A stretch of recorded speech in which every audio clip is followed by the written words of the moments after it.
तैयारियां चल रही हैं। ऐसे पवित्र समय में मुझे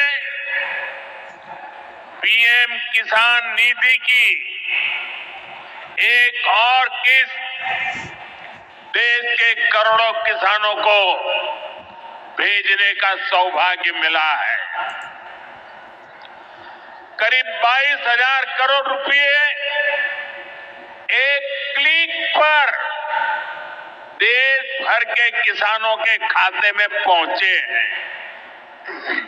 और जैसे ही अभी मैंने क्लिक दबाई, मैं देख रहा था यहां पर भी जो राज्यों के दृश्य दिख रहे थे, यहां भी कुछ लोगों की तरफ मेरी नजर गई।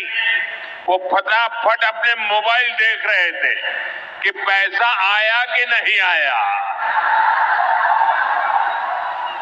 और तुरंत उनकी आंखों में चमक दिखाई। साथियों, आज जो किसान सम्मान निधि दी गई है, इसमें बिहार के भी 75 लाख से अधिक किसान परिवार है।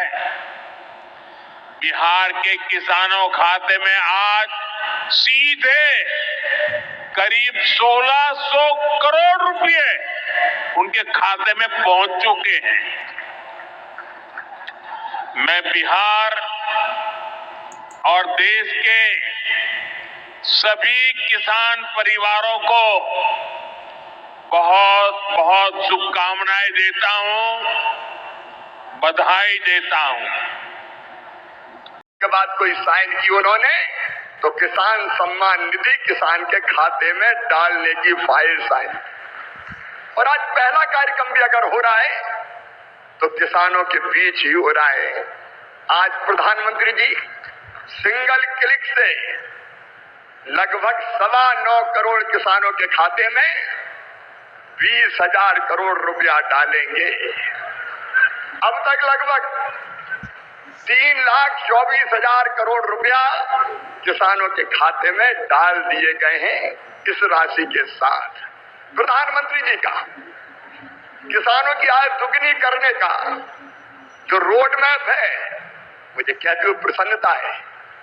एक, उत्पादन बढ़ाना, सिंचाई की योजनाओं के माध्यम से नई तकनीकी का प्रयोग करके कैसे उत्पादन बढ़े, इसके लगातार इसका प्रयास जारी है।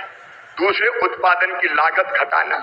किसान भाइयों, आप जानते होंगे अरबों रुपए की सब्सिडी देते हैं खाद पर, तब किसान को सस्ता खाद मिलता है। दुनिया में खाद के दाम आसमान पर है, लेकिन ये हमारी सरकार है, हमारे प्रधानमंत्री नरेंद्र मोदी जी है जो किसान को सस्ता खाद उपलब्ध करवाते हैं। किसान क्रेडिट कार्ड जैसी अद्भुत योजना साहूकारों के चंगुल से मुक्त किसान को किया है। और छोटे किसान तो प्रधानमंत्री जो हमारी सम्मान निधि है उससे ही खाद और बीज की व्यवस्था करते हैं। तीसरी चीज जिसके बारे में शाही जी अभी कह रहे थे, योगी जी के नेतृत्व में और सभी प्रदेशों में फसलों के बेहतर दाम किसान को मिले, इसलिए मिनिमम सपोर्ट प्राइस जो लागत आती है उस पर कम से कम 50% लाभ देकर न्यूनतम समर्थन मूल्य तय किया जाता है। और ये फैसला भी किया किसी ने तो नरेंद्र मोदी जी हमारे प्रिय प्रधानमंत्री जी ने किया। पहले की सरकारें केवल बातें करती थी। प्राकृतिक आपदा में अगर फसल को नुकसान हो जाए तो भरपाई के लिए प्रधानमंत्री फसल बीमा योजना है।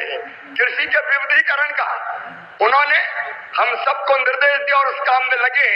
फूलों की खेती, फलों की खेती, सब्जियों की खेती, औषधि खेती, कृषि वानिकी, कृषि के साथ पशुपालन, मधुमक्खी पालन, जिससे किसान की आय दुगनी हो जाए।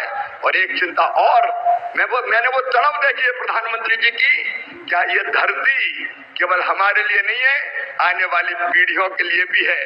अनियंत्रित कीटनाशक और खाद के प्रयोग से ये बंजर अगर हो गई तो आने वाली पीढ़ियां इस धरती पर कैसे रहेंगी। और इसलिए प्राकृतिक खेती का अभियान उन्होंने चलाया हुआ है। मैं उनकी तरफ को प्रणाम करता हूं। और कृषि विभाग उनके नेतृत्व में किसानों के कल्याण में कोई कोर कसर नहीं छोड़ेगा। हम दिन और रात परिश्रम करेंगे। आज कृषि सखी, क्योंकि प्रधानमंत्री जी ने कहा है बहनों को लखपति दीदी बनाए। तो नमस्कार साथियों, बड़ी अपडेट के साथ स्वागत है आप लोगों का फिर से जो है पीएम किसान सम्मान निधि को लेकर एक और अपडेट यहाँ पर जानकारी दिया गया है कि बचे हुए जो राज्य हैं उनके खाते में पीएम किसान सम्मान निधि की 21वीं किस्त की राशि कब तक आएगा। तो इस वीडियो को आप अंतिम तक देखिएगा, क्योंकि जो है कई राज्यों में जो है ये पीएम किसान सम्मान निधि की 21वीं किस्त जो है जारी कर दिया जा चुका है, जो है किसानों के खाते में भेज दिया जा चुका है। अब बचे हुए राज्यों के किसानों के खाते में कब तक आएगा। दो हज़ार रुपये की साल में 3 बार समान किस्तों में राशि जो मिलता है वो, हालांकि सोशल मीडिया या फिर मीडिया रिपोर्ट की माने तो आने वाले समय में जो 6,000 रुपये साल में मिलता है वो 12,000 रुपये किए जाएंगे, ऐसा जानकारी केवल मिला है। बाकी इसमें कोई भी जानकारी आता है तो हम आपको ज़रूर इस वीडियो में जानकर जो है इस चैनल के माध्यम से आपको जानकारी जो है देते रहेंगे। इसलिए हम आपसे निवेदन करते हैं कि हमारे चैनल को सब्सक्राइब करना बिल्कुल भी मत भूलिएगा। चलिए आपको बताते हैं पीएम किसान सम्मान निधि की जो है 21वीं किस्त की राशि यहाँ पर कृषि विभाग की तरफ से जो जानकारी है उसके मुताबिक इस पर जो है लगभग अंतिम चरण में है। इसका तैयारी हो चुका है पीएम किसान सम्मान निधि की 21वीं किस्त को भेजने का, क्योंकि 4 राज्यों के खाते में जो है 4 राज्य के किसानों के खाते में लगभग यहाँ पर 1 करोड़ से भी ज़्यादा जो मीडिया रिपोर्ट है उसके, मान लीजिए जम्मू कश्मीर में 8 लाख है तो 50 लाख किसानों के खाते में 4 राज्य है तो यहाँ पर लगभग चला गया होगा, जिसमें से अपना है उत्तराखंड, पंजाब है, हिमाचल प्रदेश है शायद, उसके बाद जम्मू कश्मीर। ये 4 राज्य है जिनके खाते में, इनके किसानों के खाते में 21वीं किस्त जो है जारी किया जा चुका है। आप इसलिए कि वहाँ किसानों को आपदा पर जो है बाढ़ से पीड़ित ऐसे किसान हैं उनको पहले प्राथमिकता दिए गए हैं। ये पहली बार नहीं हो रहा है, बल्कि इससे पहले भी यहाँ पर जो है ऐसे यहाँ पर इस सिचुएशन पे किसानों को पहले किस्त जारी किया हुआ है। अब यहाँ पर ये बात बता दें, यहाँ पर 21वीं किस्त की जो राशि है वो बचे हुए किसानों को दीपावली से पहले भेजने का यहाँ पर जो है तैयारी चल रही है दोस्तों। पिछले साल 2 साल की आंकड़े देखें तो ना नवंबर में 2023 में हुआ था जारी, 2024 में अक्टूबर में, और इस बार भी अक्टूबर चल रहा है दोस्तों। तो ऐसे में आप लोगों को आंकड़े के मुताबिक यहाँ पर जो लगातार है उसमें पिछले महीने देरी हुआ तो उसको छोड़कर अगर किया जाए तो इसी महीने किस्त भेज देना चाहिए। बाकी इसके लिए अगर कोई भी जानकारी आता है तो हम आपको अवश्य जो है जानकारी देंगे साथियों, आपको हम इस चैनल के माध्यम से अवश्य जानकारी बताएंगे। बाकी आप लोगों को एक बात ध्यान रखना है, पैसा आपके खाते तक तभी आएगा जब आपका ई-केवाईसी होगा, आधार अपडेट होगा, साथ ही आपके खाते में आधार लिंक होना चाहिए। तो ये बातें आपको ध्यान में रखना होगा। बाकी इसका किस्त के बारे में आपको जानकारी हम देंगे जब भी यहाँ पर जो है सोशल मीडिया ट्वीट के माध्यम से जो है इसमें कोई भी जानकारी आता है, सरकार जो है इस ऑफिशियली रूप से कोई भी अपडेट देता है या फिर डेज का अनाउंसमेंट करता है 21वीं किस्त को लेकर, तो हम अवश्य आपको इस चैनल के माध्यम से जो जानकारी देंगे। इसलिए आपसे निवेदन है हमारे चैनल को सब्सक्राइब करना मत भूलिएगा, और साथ ही ई-CSC सेंटर ऑनलाइन सेंटर से आप ई-केवाईसी अवश्य करा लीजिएगा साथियों।